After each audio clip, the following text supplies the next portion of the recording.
Hi friends, welcome to pressure cooker. నేను మీ సుజాత. ఈరోజు వీడియోలో గోధుమ పిండి గవ్వలు చూపించబోతున్నానండి. చాలా టేస్టీగా ఉంటాయి. క్రిస్పీగా తినే కొద్దీ తినాలనిపించే గోధుమ పిండి గవ్వలు చాలా బాగుంటాయండి.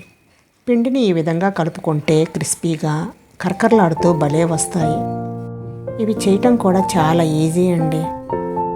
మరి లేట్ చేయకుండా కరకరలాడే గోధుమ పిండి గవ్వలు చేసే ప్రాసెస్ ఏమిటో ఇప్పుడు చూసేద్దాం రండి. ఫస్ట్ ఒక బేషన్ తీసుకొని అందులోకి 2 కప్పుల గోధుమ పిండిని వేసుకోండి. తర్వాత 1 కప్పు మైదా పిండిని వేసుకోండి. మీరు మొత్తం గోధుమ పిండితోనైనా చేసుకోవచ్చు, లేదా మైదా పిండితోనైనా చేసుకోవచ్చు.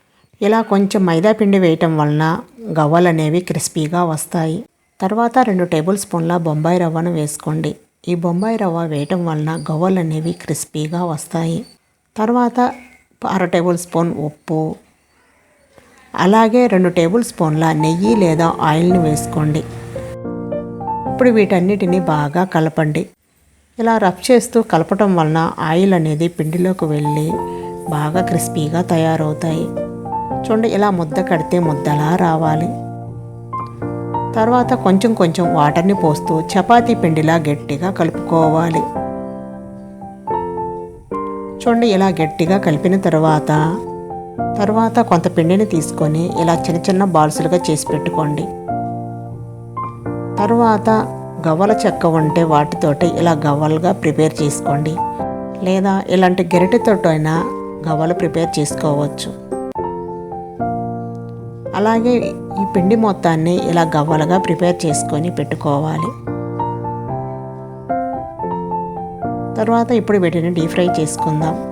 డీప్ ఫ్రైకి సరిపడా ఆయిల్ పోసుకొని ఆయిల్ బాగా వేడైన తర్వాత మంటను మీడియంలో పెట్టుకొని ముందుగా తయారు చేసుకున్న గవ్వలను కొంచెం కొంచెం వేసుకుంటూ ఫ్రై చేసుకోవాలి. వీటిని కలుపుతూ గోల్డెన్ కలర్ వచ్చే అంతవరకు ఫ్రై చేసుకోవాలి. ఇలా మంచి కలర్ వచ్చిన తర్వాత తీసి ఒక ప్లేట్లో వేసుకోండి. తర్వాత ఇలాగే మిగిలినవి కూడా ఫ్రై చేసి తీసుకోవటమే. చూడండి, ఇలా మొత్తం ప్రిపేర్ చేసుకున్న తర్వాత వీటిని ఇప్పుడు పాకం పట్టుకోవాలండి. ఇప్పుడు స్టవ్ మీద ఒక ప్యాన్ పెట్టుకొని అందులోకి తురిమిన 2 కప్పుల బెల్లాన్ని వేసుకోండి. తర్వాత కొంచెం వాటర్ని వేసుకొని బెల్లం పూర్తిగా కరిగే అంతవరకు కరిగించండి. చూడండి, బెల్లం పూర్తిగా కరిగిపోయింది. ఇప్పుడు ఈ పాకం ఉండపాకం రావాలి. చూడండి, ఇలా ఒక ప్లేట్లో కొన్ని వాటర్ వేసుకొని దాంట్లో కొంచెం పాకాన్ని వేయండి. చూడండి, ఇలా ఉండలాగా రావాలి. అప్పుడే గవ్వలు అనేవి క్రిస్పీగా బాగా వస్తాయి. టేస్ట్ కూడా చాలా బాగుంటాయి. ఇప్పుడు పాకం రెడీ అయింది కాబట్టి ఇప్పుడు ఈ పాకంలో గవ్వలు పోసి బాగా కలపండి. ముందుగా ఒక ప్లేట్కి కొంచెం ఆయిల్ కానీ నెయ్యి కానీ రాసి పక్కన పెట్టి ఇలా కలిపిన గవ్వలు ఈ ప్లేట్లో వేసి 1 అవర్ పాటు అలా ఉంచేసేయండి. అలా చేయటం వలన ప్లేట్కి అనేది పాకం అంటుకోకుండా ఈజీగా వచ్చేస్తుంది. ఇలా ప్రిపేర్ చేసిన తర్వాత ఇది 1 అవర్ పాటు అలా వదిలేయండి.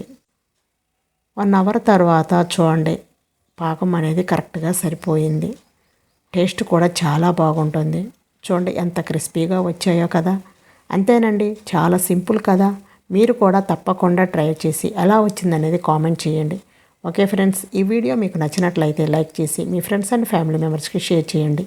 అలాగే మరిన్ని లేటెస్ట్ వీడియోల కోసం సుజాత ప్రెజర్ కుక్కర్ని సబ్స్క్రైబ్ చేసుకోండి. పక్కనే ఉన్న బెల్ ఐకాన్ని క్లిక్ చేయండి. అలా చేయటం వల్ల నేను పెట్టే లేటెస్ట్ వీడియోలని నోటిఫికేషన్ వస్తాయి. Thank you for watching.